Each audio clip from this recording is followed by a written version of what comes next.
Balaca 10 manat, böyük balaca 10 manat. Bir ədədi 10 manata olan yay paklanlarımızı sizlərə təqdim eləyəcəm. Ədədi 10 manatdır.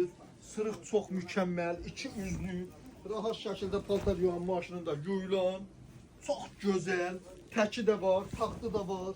Bir ədədin qiyməti 10 manatdır. Pambıq, qəşəng yay yorğanları, həm yorğan, həm paklı var. Bax, gecə yatanda örtürsünüz üstünüzə, səhər duranda sərsiniz, qəşəng kravatın üstünə gedirsiniz. Çox gözəldilər. Ünvanımız Neftçilər metrosundan Xalqlar tərəfə çıxırıq 200 metr gəri.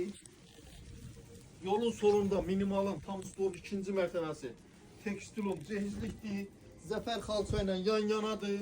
Qardaşınızı bəyənirsiniz, paylaşırsınız. Səhifəyə dəstək olursunuz inşallah. Bir ədədin qiyməti 10 manatdır.